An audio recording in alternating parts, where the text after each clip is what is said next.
Ladies and gentlemen, boys and girls, we welcome you back to the 500 Mile Podcast. My name is Justin Kolb alongside Michael Skinner. Michael got some craziness this weekend, got a lot to talk about. We'll dive into it, but it was a pretty insane weekend to say the least. Yeah, I think we saw some good super speeder racing at times, and then we saw a little bit of NASCAR kind of showing their ass a little bit on some of the decision makings, especially with more news about the way the injuries and how hard the hits are going in the next gen car, which we'll talk about later on. But I it was an up and down weekend, especially, um, which is typically how a super speedway kind of goes is up and down. But I would say, yes, they say it was 50-50 between being a good race and a bad race. Yeah, fair enough. All right, well, let's get into the Xfinity race here. I mean, it was a pretty good race to begin with, and then I got a little silly at the end, and then we went into 18 laps of overtime. And that's as soon as we went into overtime, that's about when I lost my patience because the wrecks just kept getting sillier and sillier, and a lot of them uncalled for, really. Yeah, I think we all kind of expected it was going to be a little crazy, with it being the last race of the playoffs for the last week for the Cup guys. But it's a wild card for the Xfinity guys just as much, also to get into the playoffs. As we've seen, so you kind of expected a little bit of it. I don't think that it was really anything out of the ordinary from honestly my opinion, especially the way super speed racings have been going for the past 2 or 3 years. Um, and then typically when we see rainouts, when races start well past 11 o'clock, we typically see some pretty aggressive moves and quite a few wrecks, to be honest. Yeah, and I mean, good on NASCAR for getting that race in because I mean they could have very well postponed it till the next day, maybe Monday. You never know, but it is good that they got it in. I know for a lot of the East Coast fans, it was very late, so for them staying up, kudos to you. For me, it wasn't that bad. I think at like 10 o'clock, so it was I went to sleep. yeah, it was a breeze for me, I will say. Um, but I mean, we got our first taste, I guess, of what we were gonna see this weekend there. Um, you know, like I said, the Rex just kept. It was odd Piling because up. they kept getting sillier and sillier, and I don't really understand why. Because you had some of the top guys that were running the best in that race, kind of caused some of those at the end there. I know Noah wasn't. He was up there most of the day, had arguably the best car of the race, got taken out there at the end along with all the other good cars. It was that's kind of what set it up for the feel good story there at the end with all the the under budget guys, but the fact or the path on how we got there, I think, is what you really need to look at. And just I think I'm going to get into this a lot more when we get into the Cup side, but just moves, wrecks that didn't need to happen that were silly. I get it's the end of the race, but I mean, I don't know. It's tough to see this every time, quite literally every time we go to a super speedway at this point. And I guess you can, I don't know. I guess Atlanta is included in the super speedway bracket. If it isn't, now it is. So there you go. It's a fixed, and those who know. Yeah, Uh, yeah, super speeder racing, and there's still guys that are really really good at super speeder racing that just have that knack for it. But with the amount of winners that we've had, probably in the past 3 or so years on super speedways, it's really kind of been a toss up, which is really what everybody thinks of a super speedway is, anyways, the wild card. But if you look back through history, super speedway used to be a team advantage racetrack. It used to be, drivers who understood the draft, who were good at that. It's look at the multi-time winners that we have at super speedways. And it's not like they're just in like the one or two bracket. We're in double digits for some of these guys, and even Brad Keselowski is up there as well. So super speed racing used to be an art form. I'm not sure it really is anymore. I think it's more, honestly, just getting lucky, missing one or two wrecks, here and there. I mean, heck, look at Austin Dillon went from 16th to first, in that one area. So I kind of expected maybe a little bit better this weekend, honestly, from the Xfinity Series guys. Like I said, with it not being a cutoff race, but this is basically some of those guys' last chance to win. So we saw, just some odd things. You don't typically see Justin Allgaier spin people off the front of his nose. We saw that kind of twice. So I don't know. I think with the rain delay, it kind of just made him sit there brewing for a little bit. And I think it made the race turn out to be what it was. And then NASCAR just, basically fumbled it by just throwing that caution, you know, 10 seconds, too late or 10 seconds too early, depending on how you want to look at it. But yeah, when there wasn't crashing, there was pretty good racing, but that the pretty good racing and the aggressiveness is what led to the crashes ultimately.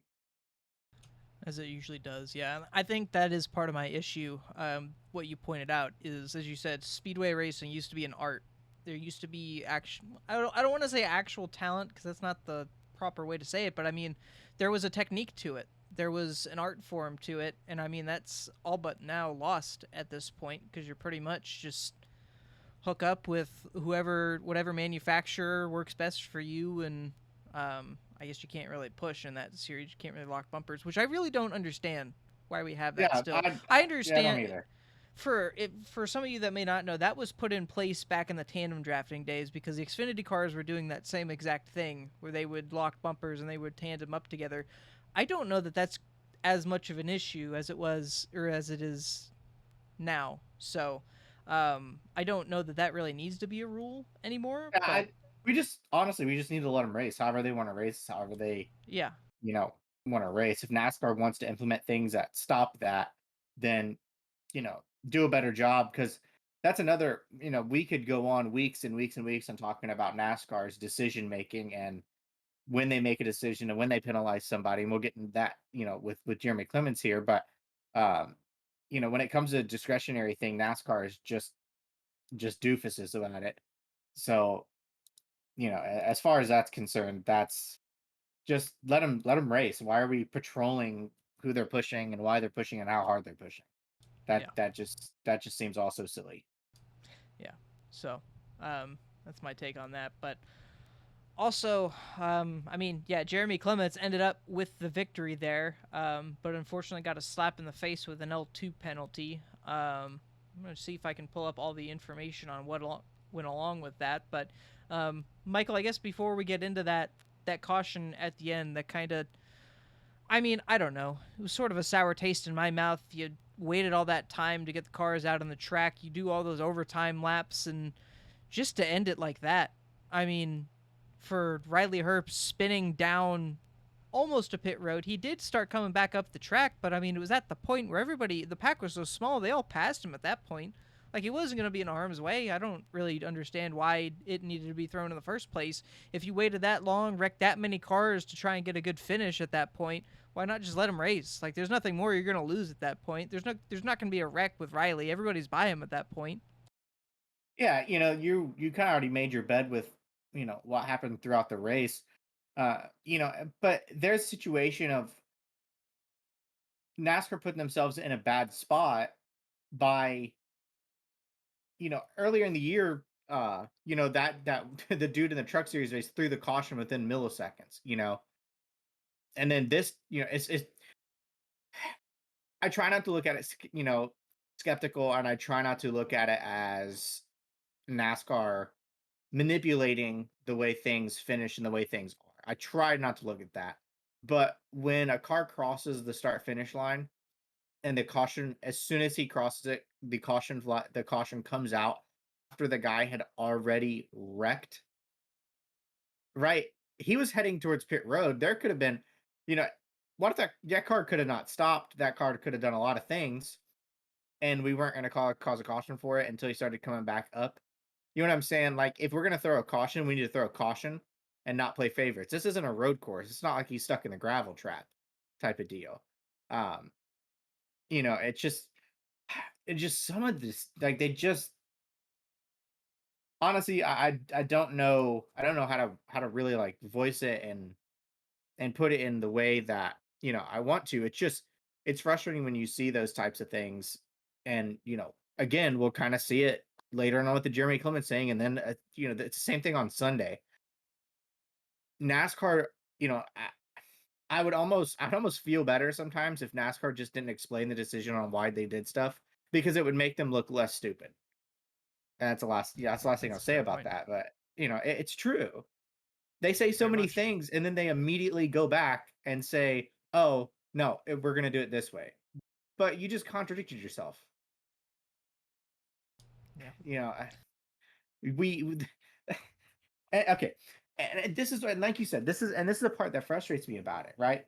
So, was it a good finish to the Xfinity race? Yes. I mean, there was so little cars left, kind of like on Sunday. It wasn't going to be a spectacular finish, right? And as Jeremy Clinton's a good story winning, yes, that's all fine and well. But you waited and you didn't start the race until what, like 1:30? It seemed like I don't know the actual time, 11:10, whatever. I think it was closer to Here that. Yeah. I think it was like 11. I think it was like 11:15 Eastern when they finally took the green flag again.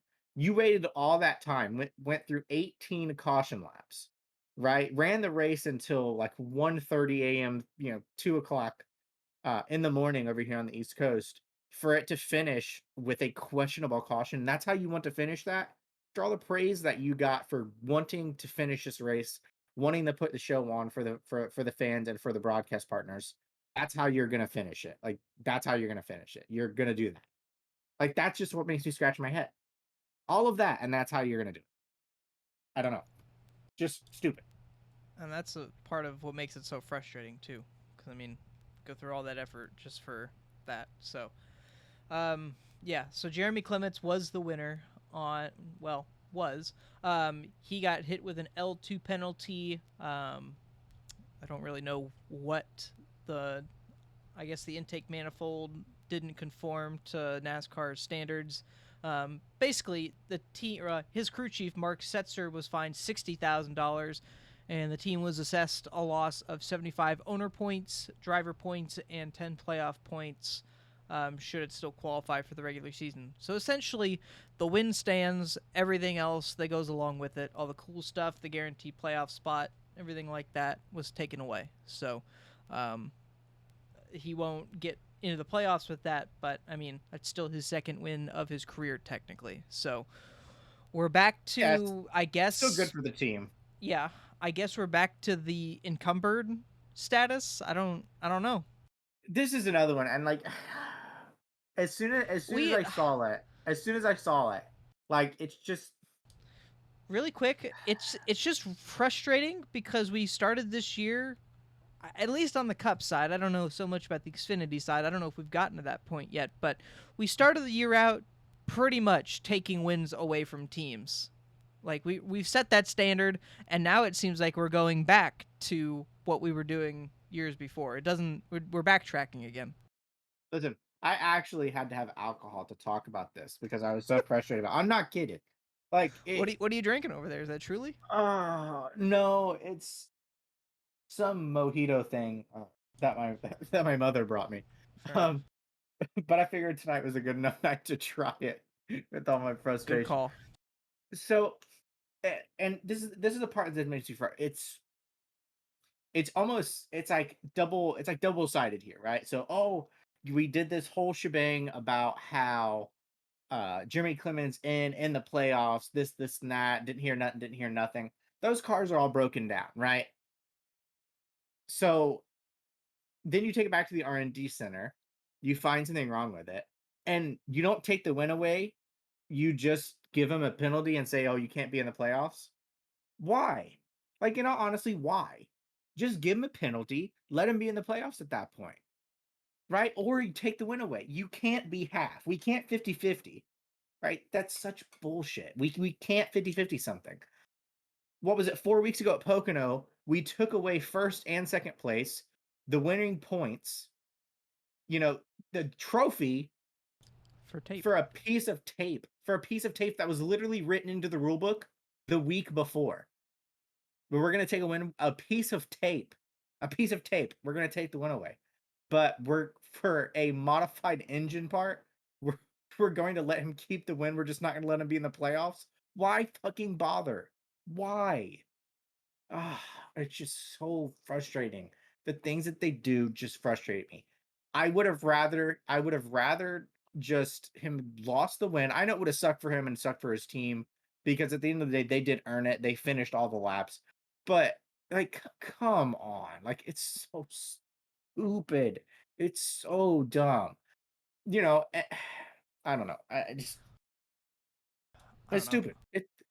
It's just you can't have it both ways, right? It's the old saying, you can't have your cake and eat it too.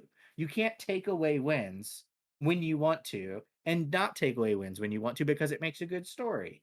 But ultimately, NASCAR kind of screwed themselves over in the long run if we're going to talk about manipulation, right? Why even call it a penalty? Why even really call it? Just let the guy win the race, right? It makes a good story.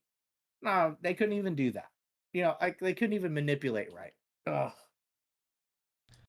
Oh, it's just the pain I feel and frustration for stupidity. Oh, Justin, and I know that you feel it, and I know that a lot of NASCAR fans feel it too. NASCAR sometimes just leaves you scratching your head, wondering just why. Like it sometimes just can't be that difficult, Yeah. and they just constantly seem to make the poor decision. Like I just and I think the thing with me is like we live in a world right now where we are driven by perspective, right? You shop at a certain grocery store because of perspective. You go to a certain football team, certain basketball team, right? Because of a certain perspective, right? That's your home team. This, and that. You know, and I'll talk about it later too, right? But we're driven off how you perceive things, right? Friday night, I think you and I can sit here and say, as soon as that caution came out, it kind of perceived like, okay, NASCAR just wanted this guy to win before AJ Allmendinger got to him because that's what was going to happen. Yeah. Like he was out there by himself. The 16 was pushing the 13. We all know that the 16 car was probably going to end up winning that race, I mean, right? there was some help behind that could have gotten the mix too. We won't know obviously now, but I mean that could have been a very good finish. I'll say that. Yeah, yeah, but again, you look at the caution and you're just scratching your head, like why? And then you try to make and then try to make arguments of Herbst was coming back up on the racetrack. Okay, but then why didn't you throw the caution before? If he was that out of control that he couldn't control his car from going back up onto the racetrack, why was the caution not thrown before? Why was it just conveniently thrown as soon as they took the white flag? Just like I brought up the truck race earlier in the year that Zane Smith won. It's just extremely convenient that that dude had the fastest finger to throw that yellow flag. You know, it kind of reminds me of just the All-Star race crap again. Yeah. Well, I think my final thing on that is going to be I get they're different series, but I mean, it kind of leaves a bad taste in your mouth if we're officiating one series one way and then Yeah, why is another it series different? another. There shouldn't really be any differences in the way you assess those penalties. It should be the same. So I don't know. They're gonna do what they want, but I mean, ultimately they made some pretty bad decisions. I feel on Saturday and Sunday, but we'll get into Sunday here in just a minute. We got anything we want to talk about Saturday wise? I guess Friday night, Saturday morning wise.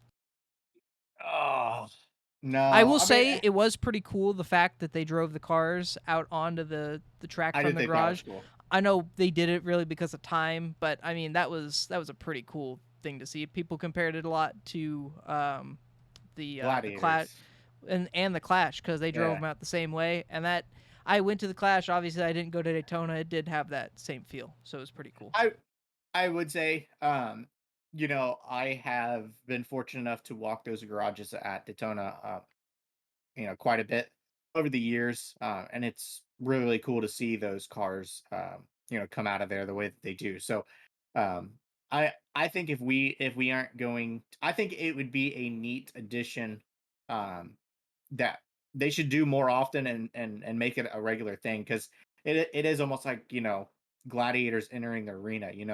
I think one place would be extremely cool would be, kind of like Bristol. Bristol's last great Coliseum. Have them pull out of the garage. But it's just something about Daytona, the way that they funnel onto the pit road, I think is what makes it so cool. For sure. All right, let's get into some results here. I'll change so you can see. It's like magic. And then they are. Jeremy Clement, your winner, only led 3 laps en route to victory on, I guess I'll just say Saturday, after starting 9th. So pretty good starting spot for him as well. As you can see there, the laps completed 118. That was a race for sure. We'll say that. Timmy Hill ended up coming home in 2nd. AJ Allmendinger in 3rd, leading 4 laps. His comments at the end of the race were, quote, "I fucking hate this place." So anytime, this isn't for quote, but pretty much any time I can walk out of here feeling my arms and legs, he feels good about it. So that just kind of tells you the tone that was set on Saturday. Brandon Brown came home in 4th, led a lap. Sage Karam in 5th. Ryan Vargas 6th. Ty Gibbs in 7th. Alex LeBay in 8th. JJ Ailey in 9th. Kyle Sieg in 10th. Somehow Jesse Awuji pulled a top 11 out of his ass and finished 11th. And had a sponsor. He did. He was sponsored by Coca-Cola. Why? I So really don't know. so they could so he that you can see the Don't think about it too frustration. much. It's okay. Don't think about it So too I much. know I just want to point this out, right? So earlier in the race, they were talking about how Brandon Brown, if he won the race and made the playoffs, that he had sponsorships lined up that would jump on. Only if he made the playoffs and won the race, right? But yet we have Coke that's gonna sponsor a guy that got beat by wrecked race cars at a place where you're flat out and it takes aerodynamic and engines. And we know that car's not slow. Oh. I don't But know what to yeah, tell you. the guy that's trying to make the playoffs and was in the playoffs before then somehow can't get a sponsor. I don't know what to tell Oh, you, man. this oh dude, my only hope is that this TV deal works out for everybody. Like I honestly I don't know what else, because if we keep going down the sponsorship model, I don't know how many teams are really going to be able to exist. I mean, money eventually does run out no matter how much you do have. Yeah. Ugh, All right. You want to get into the Sunday shit show we saw? no. Well, we kind of have to. uh I know you're extremely excited about this, It's just talking about it. it's just more frustration, man. Like It's the tenfold same. what we saw at Xfinity. It's just Yeah, I it's the same shit. It's the same shit that they've done all year. It's the same shit that they've done for the past couple years. They just keep shoving their foot up their ass, and it keeps getting worse. Ah, I you want know, to I want to get on a and the soapbox fact here real quick. and just the fact that we're driving a GT3 car on the ovals, it's built for stock cars. Oh, it doesn't crash well. Oh, I want to just get a few things off my chest here, and then I'm gonna open the floor wide open for you. So let me just get it all out here. First off, a lot of people were saying that before the rain that race was great. I would argue against that, just because I mean, as we mentioned before, the speedway racing lost its art form. I mean, before we got this new car, but we lost it even further with this new car. When you see people dicing it up like that, sure, it looks great, but I mean, you kind of know that wreck is coming. Should the rain not have come, I still feel like that wreck was coming within the next 5 to 10 laps with how hard they were racing, and of course, the intensity picking up because of the finish was coming and the rain. But the rain, I think, is what gets me the most because A, we did this last year with New Hampshire, and I have a quote from Denny Hamlin from Twitter. Um, Nick Bromberg asked Denny Hamlin from his tweet that he sent out about some of the recommendations that he was talking about on how we could fix this. He said, quote, "Were there any race control changes implemented that you know of after New Hampshire last year?" Denny Hamlin responded with, quote, "I haven't heard of any." How? How does that happen? How does that happen? How do we let the same thing happen again? And this time worse. You're at Daytona when you know you can pile them up because everybody's on top of each other in a car where people have been complaining about the hits hurting. We have a guy sitting out with a concussion because of it. And he's I'll not tell you even why. back in the car yet. I'll It's tell so you why. bad. The concussion is so bad that they had to swap guys just to get the owners championship, just to have have an opportunity at the owners championship. Hang on, Michael, I'm not done. Because that part really annoys me. The fact that we never learned anything from New Hampshire. We let it happen again. We knew the rain was coming. You can see on the onboards of those cars how dark the sky is. And we wait until the track is wet? Until we wait until they're wrecking in turn one to throw the caution? Like, I know as race fans, we don't want to stop the race for anything, but when you look on those cameras and see that sky that dark, maybe we should stop it for a little bit. Not to, end the race, but let it pass at least. It's on top of you. You know it's coming. It's at the beach, they were saying. It was like a few miles away. It was about to get here. Don't wait, especially at a super speedway. Don't wait until the rain comes on the racetrack because you're going to get shit exactly like you saw there with what 25 laps to go, everybody wrecking in one because it just randomly popped up. Oh, where did that come from? It's not like we knew it was coming from fucking 20 miles away or wherever it was. Like we knew this was coming. Don't put your drivers in this situation in a car where people have already been complaining about how the hits hurt more because you know that's going to happen. You know what's coming. And it's just so frustrating the fact that we had the same exact thing happen last year and we've learned absolutely nothing from it. I hope these drivers continue to be vocal about how hard the hits are with this car and how shit it is taking these hits. We need that vocalness in the garage area. We need fucking NASCAR to learn something about this. It's just frustrating because a guy that everybody loves in the garage area is sitting out and is probably not going to finish the season because of the hits that he's been taking. The fact that he's been up to about 80% and is plateaued at this point with the concussion symptoms. It's just so frustrating that NASCAR keeps stepping on their fucking heels it seems like every week that we let this happen, and I'm tired of it because we don't learn anything. We keep doing the same shit. And I'm tired of speedway racing in general if we're just going to let stuff like that happen. I'd rather just get taken off the fucking schedule entirely. Because I don't know what we can do about that. Because you're going to get stuff happening exactly like that every time. I'm sure that's what the fans want. But what do you want? You want everybody to get concussions? What do we need? Chase Elliott to get a concussion before we fucking do something about this? I'm tired of it. I'm over it. Michael, go ahead. I'll give you a simple explanation of why nothing has changed, why they will do nothing from here on out. NASCAR is not wrong. They are not Yes, ones to admit that they made a mistake. They are not ones to implement changes fast enough to put it into light. Uh, we had, and to put this onto a somber note, but it goes back to the whole Chase Elliott thing. There were 3 deaths within a year of each other with vascular skull fractures, and NASCAR didn't implement anything right to make it mandatory until we lost a senior, right? And then it became an uproar with the fans, And is that really the situation that we want to get back into? Like you said with Chase, that's what scares me the most about this whole situation. It seems like it's deja vu. and it's the same. It's the same mistakes. They we got extremely lucky.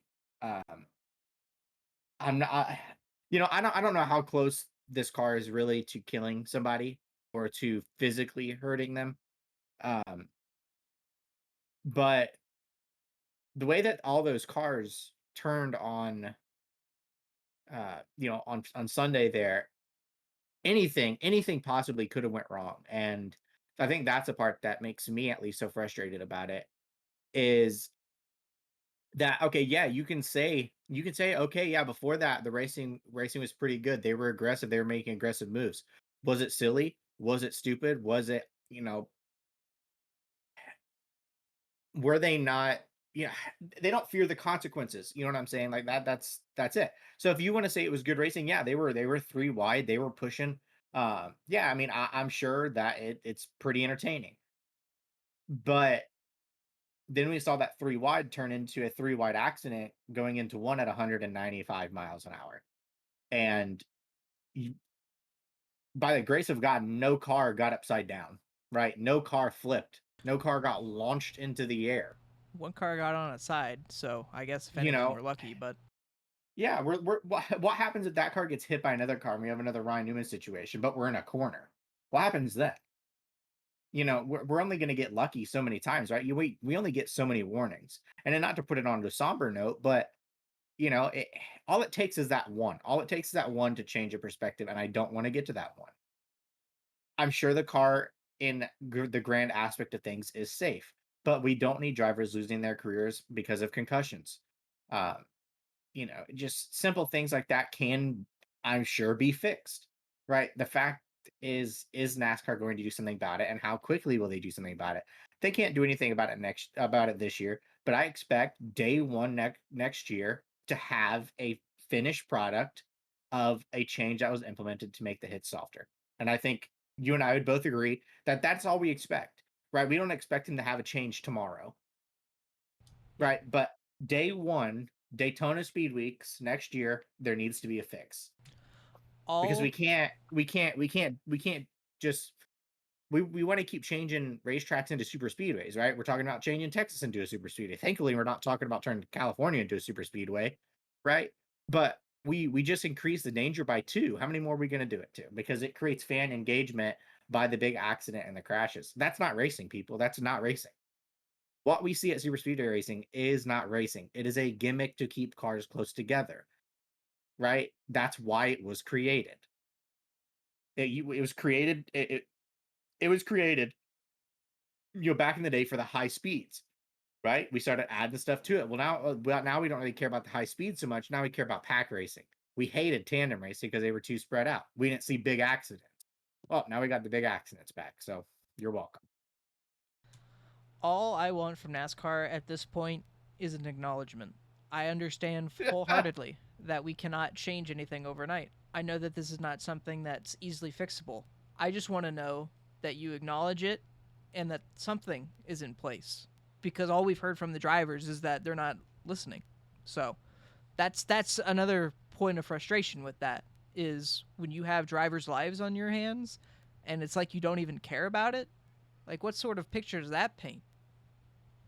But like I said, I mean, are you really surprised? Like in all honesty, are you surprised? I mean, no, but I'm tired of not being surprised at this point. It's frustrating now at this point. Again, as I said, when you have a guy sitting out that's just about ready to come back, had to sit out because he had a relatively medium hit at Pocono, but every other wreck this season has caused him to sit out. That's the most frustrating part about it. And again, I fear, especially with everything that we saw on onboards this weekend, all the radios we heard, Denny Hamlin especially, like it hurts. You Bubba can hear it Wallace. in their voice. Yeah, Bubba Yeah. Wallace got hit in the rear. He wasn't spun out or anything like that, but he got hit in the rear and he was complaining about how hard that hurt or how bad that hurt. Like what that should be an indication enough that the car was still rolling and the man's complaining that he got hurt from getting hit in the rear. I don't get it. I just again, I know that nothing can be fixed overnight. I just want to know that we acknowledge it and that we care about these drivers that, you're already putting out in that dangerous situation. So, um, there just needs to be more accountability with that. So, that's all I can hope for is that, like you said, that Good Daytona luck. 2023 something is implemented. I again, I know nothing is going to happen this year. I just need to know that something is going to happen. That something is in place. Something is being researched for this because again, everything that we've heard, especially with Kevin Harvick today, if you heard his quotes, it sounds like they don't give a shit whatsoever. And that's not the way that it should be when you're talking about driver safeties. When you 20 years ago, I guess 21 years ago, lost a guy and went whole full bore into safety. Why are we going backwards now? I mean, look, the what people consider the ugliest car was created out of necessity for safety, right? They didn't care what it looked like as long as it was safe. And it gave us a COT. And to hear them say that, especially from Harvick, the guy's been in the sport for 20 years, 22 years at this point, to hear him say that, it's tough because I don't think you say things like that unless that's really how you feel. Um, so it's tough in that aspect. Just yeah, just to kind of lose all that progress. And like I said, I'm not saying that the car is going to go out and kill somebody next week or the next super speedway, but if it's ending somebody's career, right? You're still killing their career. It's Yep. still it's still relevant just because it's not. eh, yeah, I don't know. It's tough to hear those guys be so disappointed. I think in their own sanctioning body.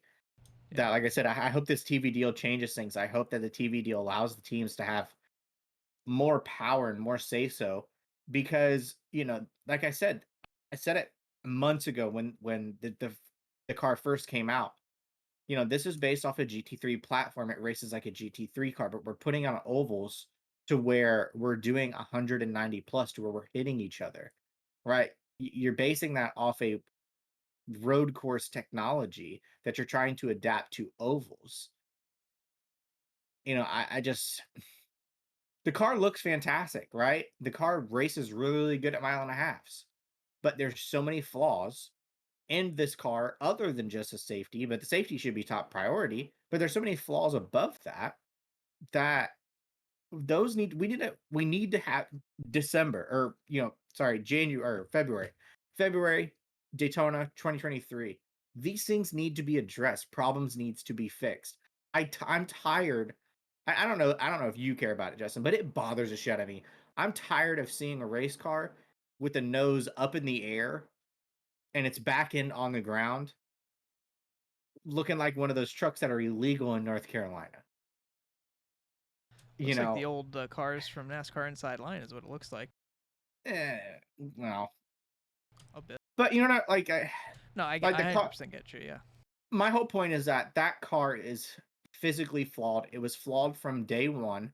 It's been flawed, and drivers have said that it's flawed, and NASCAR still continued on without listening to one, drivers, two, the safety aspect of it, right?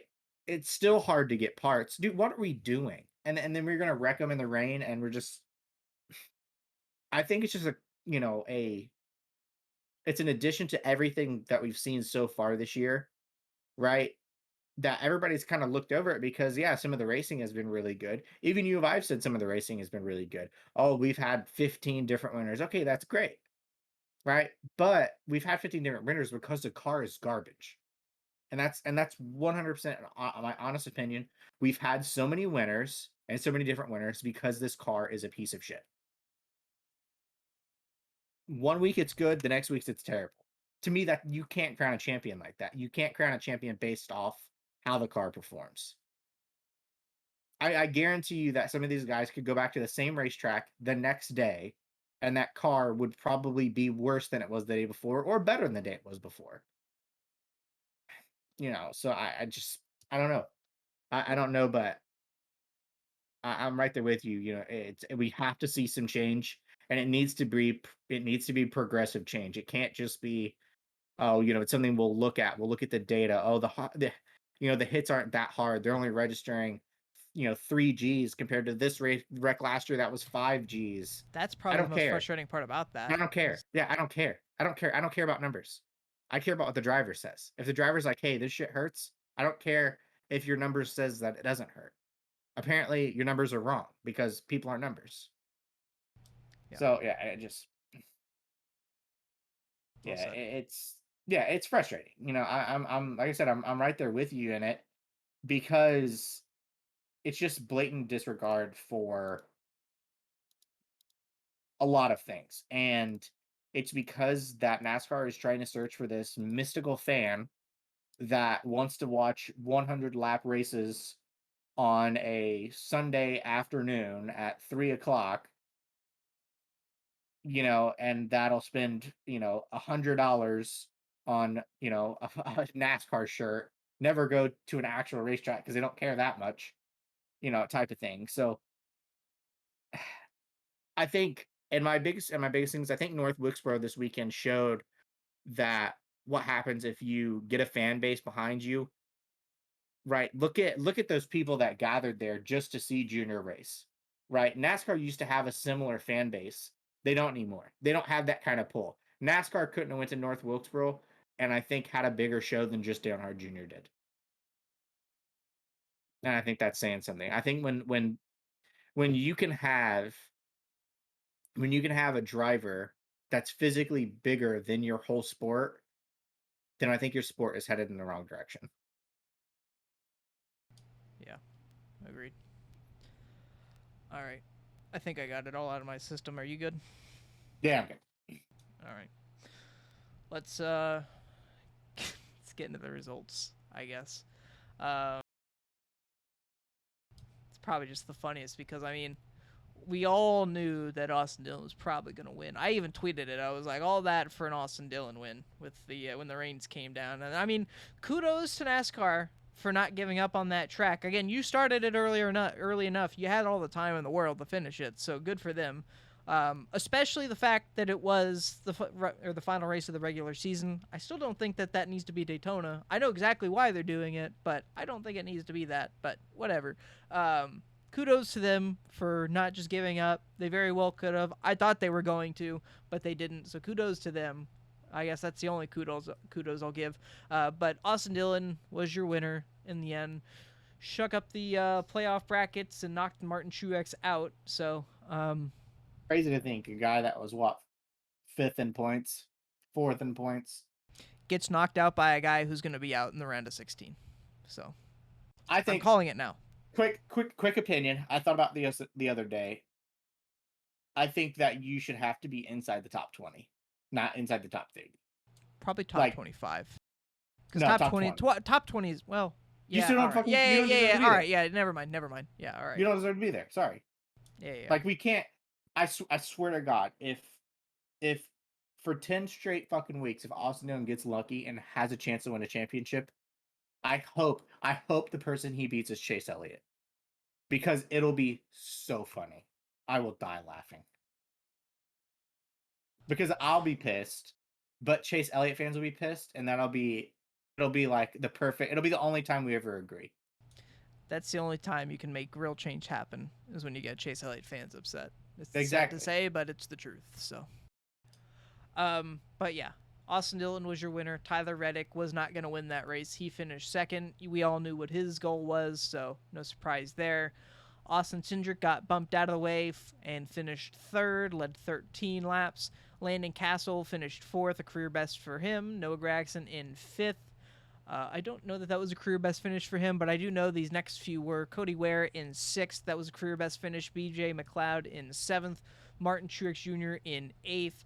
I would argue because that wreck wasn't that bad that he was involved in that first one, but when the tire popped that knocked his fender off, and then I know he had a parachute in the back. There wasn't. He even said it. There wasn't much that you can do because those cars don't draft very well to begin with. Pretty much once you lose it, you're gone. So it was a bit of a shame for him for your whole season to come down to that. So, but anyways, David Reagan finished in ninth. Kyle Busch finished 10th. I didn't really. Oh yeah, that's right. He came back out, but that car was not going to go anywhere with the front end damage. Bubba Somehow Wallace. Yeah, that's there. What he there? You know there was only 11 cars on the lead lap, 10 yeah, cars on the lead lap. I believe it. Yeah, with how Crazy. small that front pack was. Bubba Wallace finished 11th. And I mean, you can go down the list here a little bit. I guess Ty Gibbs 13th, Ryan Blaney 15th, Ty Dillon 18th. He's not really notable. Whatever. Yeah, that's kind of how I feel as well. Yeah. Whatever. I'm done with Daytona. Are you done with Daytona? Yeah, yeah. Great. This this is what's sad too is for a lot of the years of my life, that was like my family vacations. I looked so forward to going um to Daytona. It was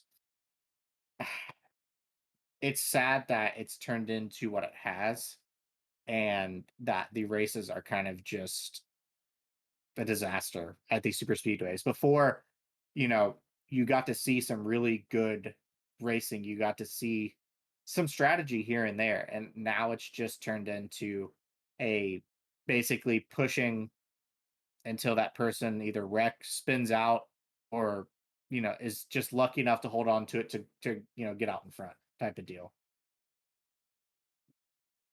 Yeah. All right. Well, I guess before we move on from Cup and on to next week, let's just go over the playoff standings here real quick. We'll show it to you. No real surprise. We all knew that Chase Elliott was sitting on a pot of gold pretty much with those bonus points. So he is your leader into the playoffs here. And as long as he has a pretty solid playoffs, I would argue he's probably a guarantee for the Final Four should nothing go wrong. But of course, anything can go wrong. So just have Come to on, wait and see what Austin happens. Dillon, knock him out. Please don't. We Please need don't we need encourage real this. we need real change, Justin. I don't want it to be Austin Dillon. I'd Real rather it be someone. change. No, real change. Only way. No. Um, but yeah, I mean, I'm not really nothing really to go over here because it's all going to be lottery pretty much. So, um, there's your standings. And Michael, I don't know if you have any more to add to this. I really don't. But yeah, I just wanted to get it out there the standings and how they're all going to line up here. Yeah, no, yeah, I want to get off this weekend and forget Fair about it. enough. Fair enough. Well, there's your standings. Before we move on, do have a little bit of news here. Pull it up. So we'll start off here with arguably probably the biggest one, and one that not many people, if any, saw coming. 2311 made the decision to change numbers this weekend, so Bubba Wallace will be going into the 45. Ty Gibbs will be going into the 23, and subsequently Kurt Busch, if he ever returns. That was indeed confirmed by Denny Hamlin this weekend, or today. So, yeah, this was just purely a change for owner standings. The 45 is still in the owner's points. The 12 is not, for those of you who were not aware. So the 20 or the 12 cannot go for the owner's championship this year, but the 45 can. So keep that in mind. Not that that really matters to any of you, but for you stat nerds out there, I guess, that care about that thing, there you go. So it's going to be an interesting change, but ultimately, I do think it was the right change. Michael, we kind of discussed this, so I'll get your opinion on it. Arguably best to get your more experienced guy in that car for, getting yourself the best chance you can at an owner's championship. Not that I really think that anything is going to happen with that, but I mean, any spots that you can make up at that point is going to be best for the company. So it makes sense in my book. Yeah, company wise as a business, I think it's a good decision. I get that. Um, but I think as like a brand thing, it kind of hurts. I don't know. I Yeah. don't know how you go to sponsors and say, "Hey, you're not going to be on the 23 car. You're going to be on the 45." Yeah, I don't know if that's a big deal for them. What part of what's in the contracts or all the okays that they got to go through. But ultimately, I don't think it's really that big of a deal. Just No. kind of a strange thing. I brought up earlier that have been like saying you know that Truex is going to drive. I don't know the 20 type of deal in the playoffs because he didn't make it or something similar. um he's going to drive the Ricker Racing 51, but I very just kind of odd. But I mean, at the end of the day, you got to do what's best for the business, and that's what Denny and MJ are doing. Yeah, for sure. And I mean, this is quite simply just a number change. All the teams and stuff like that, crew chiefs, they're all going to stay the same. So nothing big happening with that. Um, so yeah, no huge thing there. But with the playoffs starting and only one rookie being in the playoffs, it's going to be Austin Cindric, your 2022 Rookie of the Year. If you did not know, that is also based on playoffs. So if there was a driver that made it into the playoffs and he was a rookie, like this season, that's how the Rookie of the Year would be decided. So he I is the don't winner by like that. default. I don't either, but what are you gonna do? It's just another thing to add to the complaint list at that point, I guess. That's true. Um, News from or for this weekend at Darlington, Denny Hamlin was scheduled to be in the 18 Sports Clips car. That is now going to be Christopher Bell due to soreness from this wreck. So just another point of concern with that.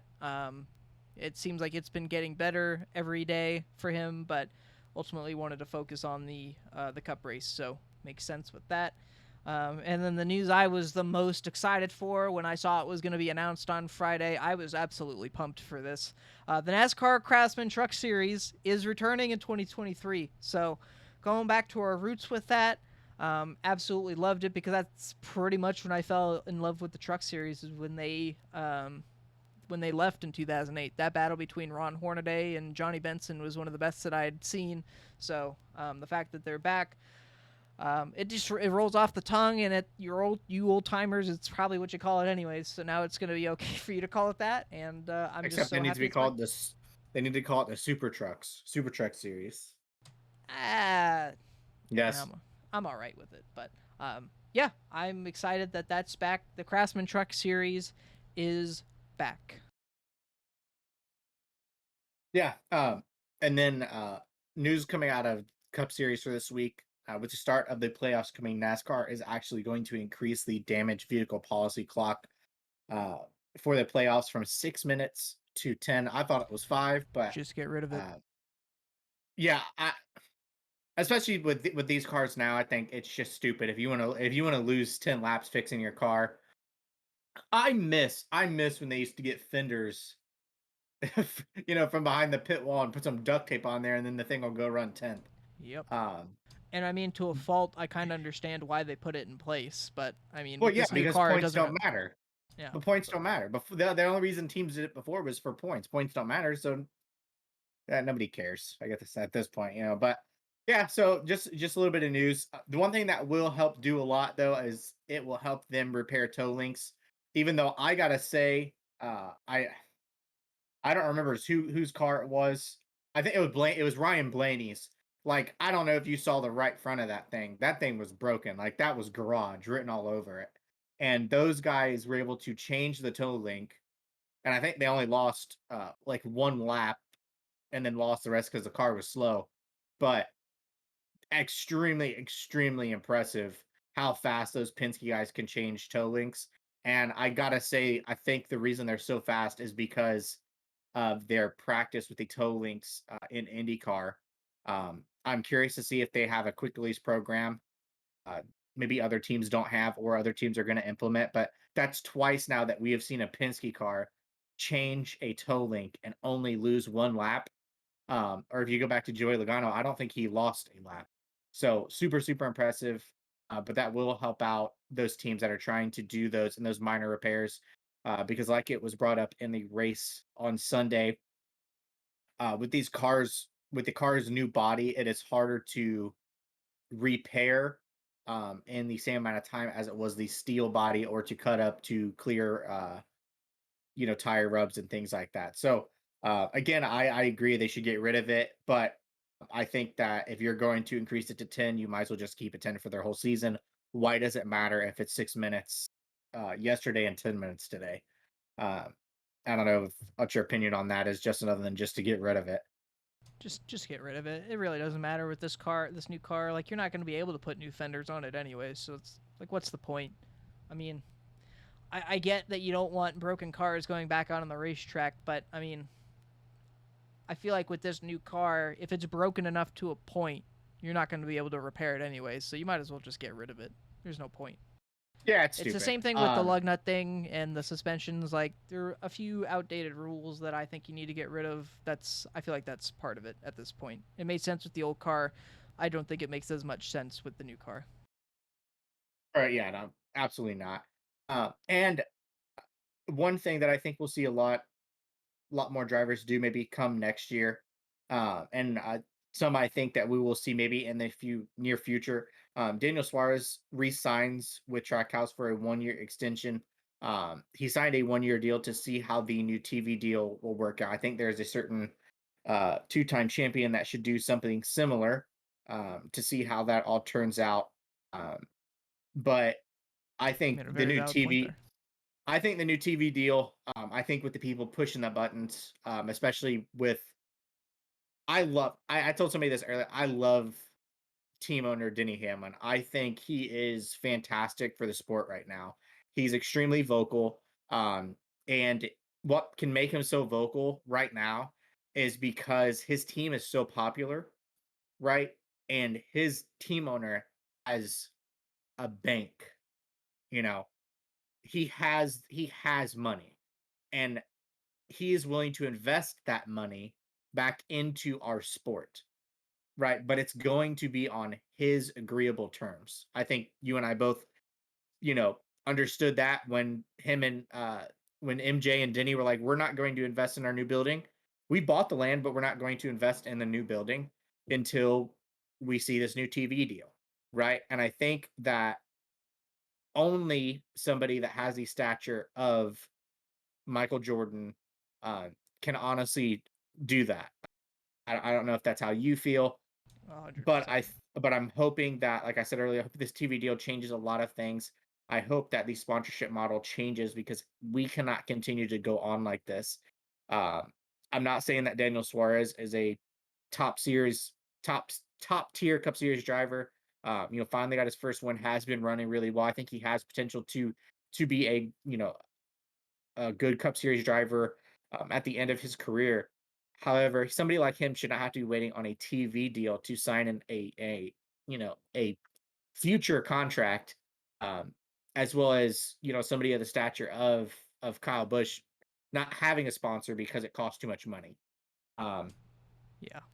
these teams fork out a lot of money. I don't know if you brought it up earlier or not, but it costs a team's $4 million collectively. Right. That number seems extremely small for the amount of damage we saw. I know $4 million is a lot of money, but it still seems small. But still, that's $4 million on a weekend. These teams aren't getting that $4 million back from the TV deal from NASCAR or anything like that, right? That's just $4 million that's just thrown out the drain.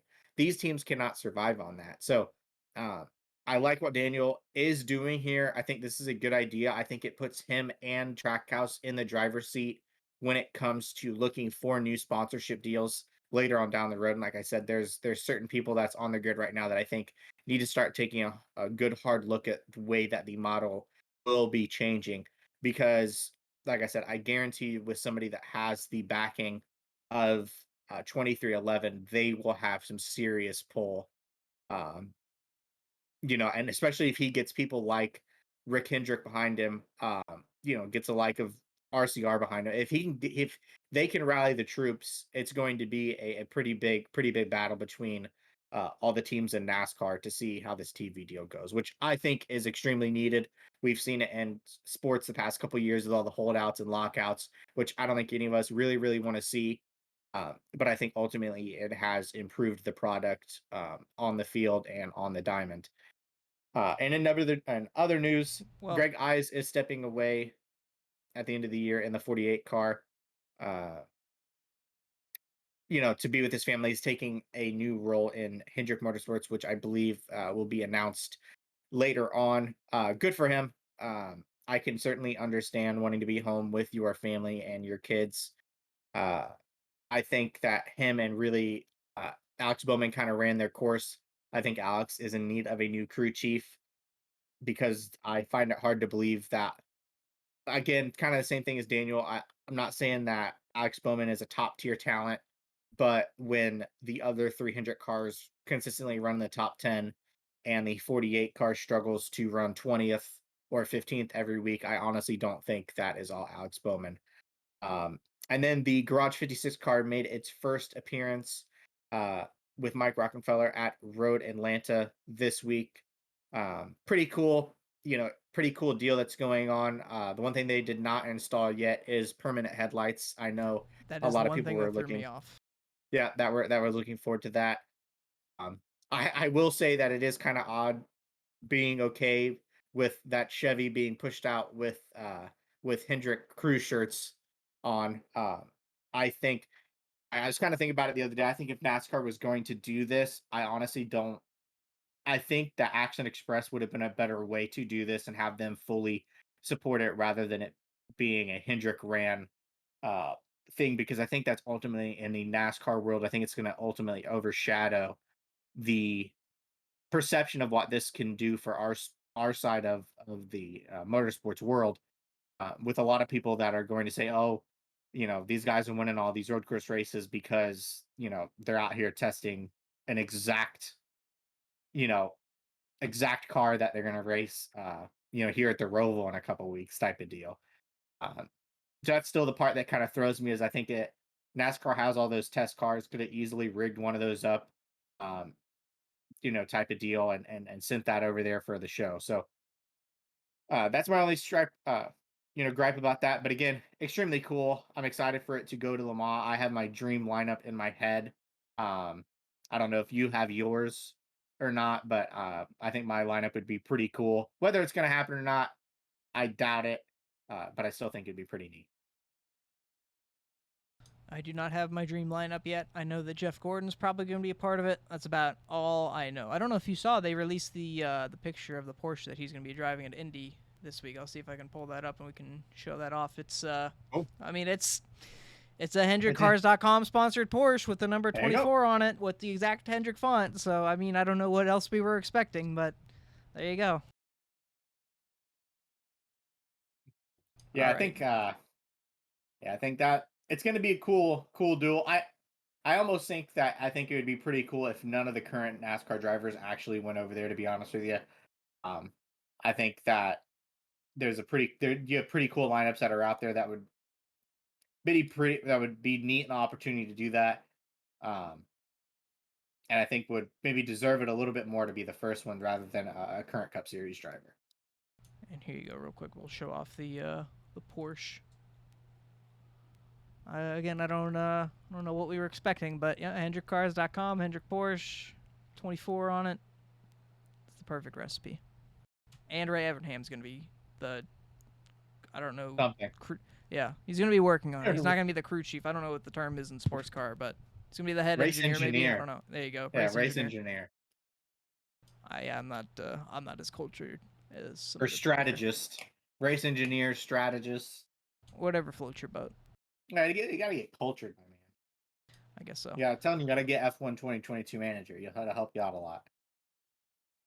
Again, I've already I'm told gonna you I couldn't even understand Motorsports Manager, so I'm a little bit far behind. All right, let's get into this week's stuff here real quick, because I mean we're going from whatever we had this week to I'd like to say a real racetrack, but I mean from what we saw last I year think or last from time we were here, well, that was silly. yeah. We saw a lot of replays of it today, that's for sure. I bet, and I'm sure they're going to be advertising it, all throughout this weekend. What we saw last time, so. Let's get into it, I guess. All times in Eastern Standard Time. It all starts on Saturday. Nothing going on Friday. So, again, you get that day off if you're into that sort of thing.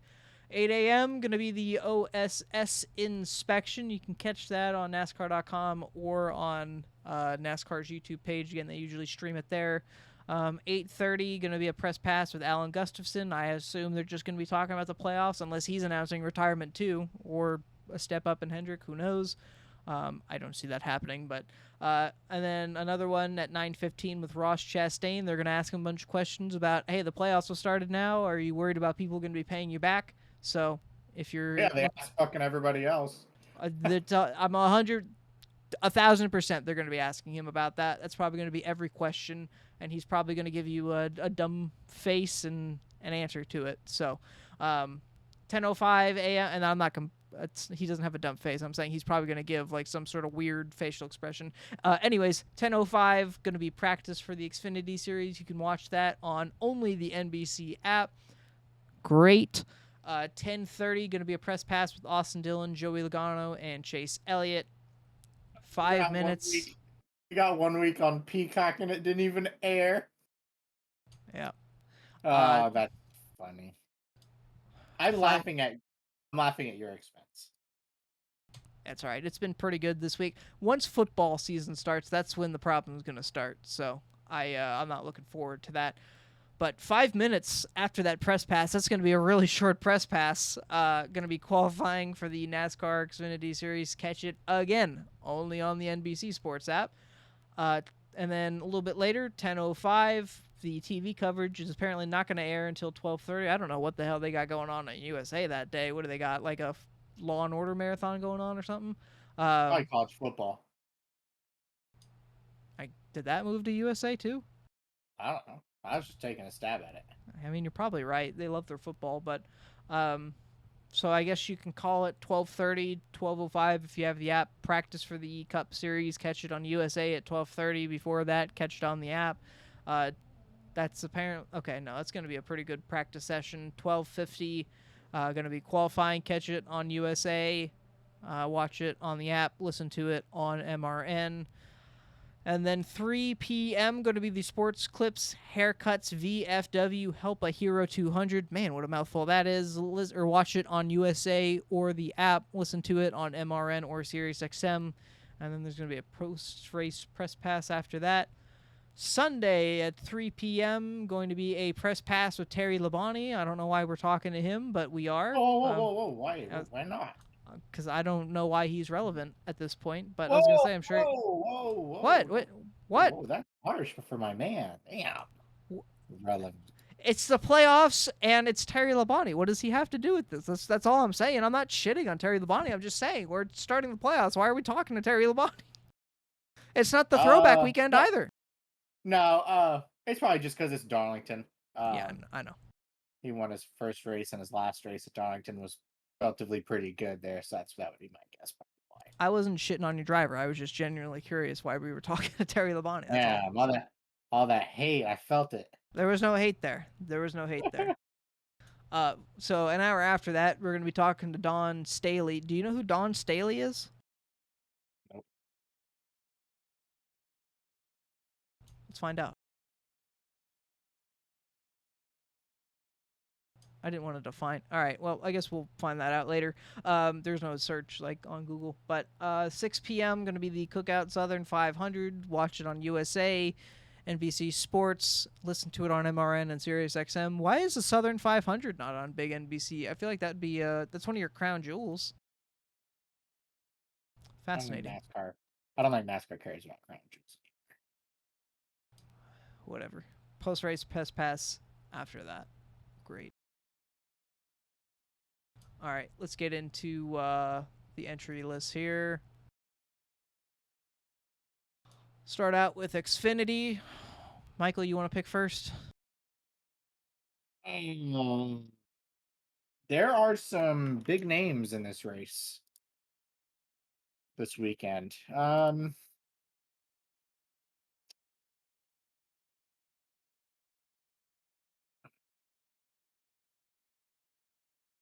I try to avoid picking Cup drivers in the Xfinity Series races, so I'm going to continue on that trend. And I am gonna, man, Justin Allgaier has been so good there recently. But I'm actually gonna go with the 8 car of Josh Berry. You finally did it. You stole it from under me. Did I? Well, you know what? Since you're going Barry, I will pick the guy that you mentioned with Justin Allgaier. So. Yeah, I think it's a toss up. I think both those guys are pretty good last time we were there. I think Noah will be good, but it's hard to. It's honestly it's hard to bet against Larson in the 17 at one of his better racetracks. Then you got Ross in the 48, and then Christopher Bell back in the Xfinity Series in the 18. So, I will definitely. I think it'll be a pretty good race, especially on a worn out racetrack. I kind of hate that it's. I kind of hate that it's during the day. But man, it does produce some good racing during the day in that sun. Yeah, for sure. All right. Well, that'll do it for Xfinity. Let's go into the Cup Series, and Michael, I will once again let you pick first.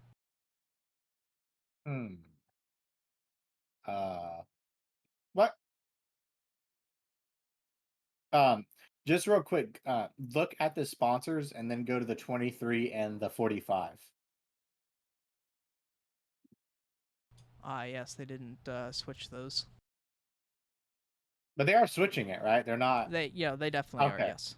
They already actually Root Insurance actually already revealed their scheme for this week, with the number Oh, okay. 45 on it. So yeah, it's already confirmed. Oh, cool. Um, I'm going to do something that I haven't done in a while. I think he'll announce where he's going next week, and I think he'll do that by winning the first race of the playoffs. So I'm going to go with my man, Rowdy Bush. It's time for a turnaround. Hope you don't jinx him. Well, let's see. I haven't picked him for like 4 months, and he had the worst stretch ever. So I can't honestly think it could be worse. I really just don't. I mean, the guy didn't have a top 10 for like 7 weeks, 8 weeks. So Have to wait and see. But yeah, it does sound like that announced. We haven't really talked about it because everybody's beaten the horse to death. But uh, Bob asked him some questions today, and we got a lot of information out of him. So um, should hear something in the next week or two from what we've heard. So. Well, you're picking one Kyle. I'm gonna pick the other one. I already had it written down, so I think Kyle Larson gonna get the win. I think it's gonna be one of the Hendrick drivers just based off the speed they had last time. But I mean, these 10 races I feel like just gonna be a lottery anyways. So have to wait and see. But my money is on Young Money, and I think I that'll think do it. that is I think that is a solid pick. We do have to remember that both the 5 and the 18 were both really good um, before they had their separate incidents in I can't remember when we raced there, March, whenever it was. It's April Um, or something. I think I don't know. yeah, when we raced there Actually, no, it was May earlier in because it this. was Mother's Day weekend. You're right. You were 100% correct. They were both really, really good. I believe that they were both running top 3 when they had their separate incidents. So I look to them being extremely good this week, as well as Denny Hamlin. And I think you have a few outliers here and there. Um, it definitely will be an interesting race. I love that it is the first race of the playoffs. It gives us a little bit of everything. Um, Plus, man, who doesn't love Darlington? I mean, I love Darlington, but in this new car, I don't know. I did some sim. Obviously, it's iRacing, so take it with a grain of salt. But I did some racing in there last night, It is difficult. and it's very difficult. The car does this fun thing where it stops turning sometimes, and then you just can't recover. So it's pretty cool. Oh yeah, that does that. Yeah. All right, well, I think that's gonna do it at least for this week. Michael, we got some. I know for a fact we got some other series racing this week. What do you got for us? Um, so I don't know if you actually got up for Spa uh, I mean, I this was up for weekend. Daytona, so I could have watched it, but That's good. You just you'll be chose happy not to to, know so you'll be happy to it's know that I did okay. wake up at 7 a.m. for the cup race. So, but I think wasn't 7 a.m. Why? because that's what time it was on. It started at Oh 10 yeah, that's a.m. right. That's Yeah, right. it started. I'm over here in Eastern World. Um, We're great when it comes to late night stuff, but when it comes to the early morning stuff, we're early, yeah. absolutely screwed. Wasn't it on at I a real question? Wasn't it on at the same like about the same time, about 6 7 o'clock? yeah, it was on at 9 a.m. Eastern, so it'd have been 6 Okay, a.m. your time. Um, yeah, but Spa will be on the 2023 schedule. It was confirmed. Race was a little lackluster, to be honest with you, so kind of a letdown on that. But F1 will be back again this weekend good. at the Circuit Zandvoort, which is the Dutch Grand Prix, which is Max Verstappen's home Grand Prix, and that is on September 4th at 9 a.m. Eastern. So again, 6 a.m. your time over there in the Pacific world. So there's no excuse that you can't watch it, seeing as how you got up at 7 for the NASCAR race. That was a special occasion. That was Special one where vacation. I was expecting a Saturday night race, and then it turned into a 7 a.m. race. So I had to very quickly turn around my sleep schedule. Jesus. um, that will be an I will say interesting. I was not ready for that start time. No, That took me very much by surprise. I mean, I'm glad that they chose to do it, I guess, because it gave us a lot of time throughout the day in case rain came. But which is anyways, probably why. Which is probably why they did it. yeah. Anyways, we're done with NASCAR. Go ahead. Um, MotoGP is back again this weekend as well. That race is on September 4th, 8 a.m. Eastern. So I see that was a little later for you. You can watch that one. You know, You just said 8 a.m. Eastern though. yeah, That's 5 in the morning. yeah. But that's what I'm saying though. You can watch them in succession. You can watch MotoGP, then you can watch F1. Right, right. I'm building your weekend schedule for you. You're underestimating what I do on my Saturday nights. Not that They I will go be crazy, at but they will be at Misano World Circuit, Marco Simoncelli. Uh, I love MotoGP. Those guys are insane. crazy. It's you'd have to deep dive into how much horsepower those bikes have and all the technology. They have what's called a ride height device that they're sorry, a whole shot device, which are able to lower the rear end uh, for the starts, and you can see it like go down motorized when they line up, and then they also use that um, as well coming out of the corners. One cool, interesting fact about MotoGP is that a lot of it is computerized, even a lot more than what Formula One would be. So, on a throttle, you have 0 to 100. You have a scale. Well, with the settings that you can do on a MotoGP bike, one corner, right, 100% throttle by the human may only be 60% throttle in the computer so you don't spin up the rear tires. And then the rider has to adjust that throughout the weekend to fit how he wants it to be. And which tire he wants that to be on, soft, hard, and medium. So that is an interesting, cool fact that I found out recently just by watching it. But those things are extremely technology advanced for just being motorcycles. So definitely worth a watch. Then back over on the United States side of things, we have IndyCar at the Grand Prix of Portland. Half the field will wreck in turn one, and then it will probably be a snooze fest after that. But that is at September 4th, also 3 p.m. Eastern. So again, we're building Justin's schedule for a full day of racing, Well, that which one I'll definitely be watching. So well, at least are finally not on this at the same time. yeah, thank goodness. Glad we finally looked at a schedule and decided, hey, maybe we shouldn't do that. Yeah, Over under, yeah. by the way. Does Jimmy Johnson get involved in the turn one wreck? I that's even if he's close enough. Too harsh. No. It's been very well uh, documented. He's not good on uh, anything but an oval. I love that man to death, but man, I had such it's a high struggle. hopes, and man, yeah, uh, that is pretty much it for the big series of motorsports that are basically name brand. I hope people that got to watch the racetrack revival at North Wilkesboro enjoyed the hell out of it. It looked like a fantastic crowd. The racing was absolutely incredible. I think we got to see a setting to see how good Dale Earnhardt Jr. is, hopping back in a car, series that he hasn't been in what was, I think it was like 24 years or something like that. So extremely impressive to come home where he did. Um, but yeah, a bunch of racing this weekend. Hop on, watch it, fill your day with it. We'll eventually get Justin up at 6 a.m. to watch something. And just really quickly, I want to go back to that North Wilkesboro thing. I think it was just absolutely awesome just to see the pure joy on Dale's face in general, just the whole weekend. That man absolutely loved everything about that, and it was great to see. I mean, he worked really hard to get that back going again. North Wilkesboro in general, from when they went there to tear down all the weeds to get a scan for iRacing to just everything in general that happened with that track.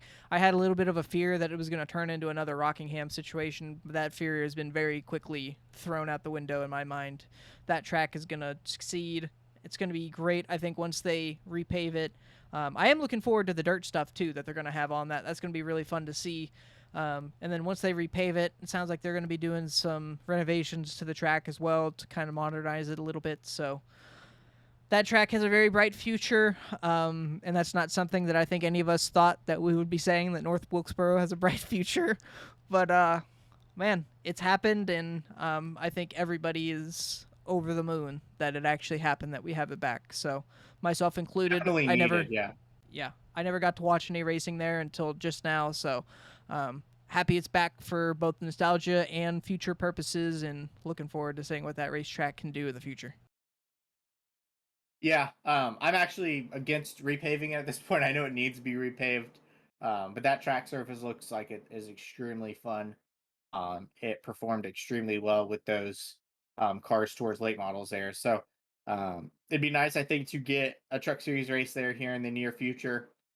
Get some cup, get some cup guys maybe entered into that. I think you'd see a pretty cool entry list if we went back to North Wilkesboro. Maybe even a surprise visit by some past drivers. But I have high hopes for North Wilkesboro, especially if Dale Jr. continues to back it um, the way that he has, which I do not see that stopping anytime soon. So yeah, it was cool to see. Glad I got to watch a little bit of it with an illegal live stream on YouTube, and hopefully we get I to see some more.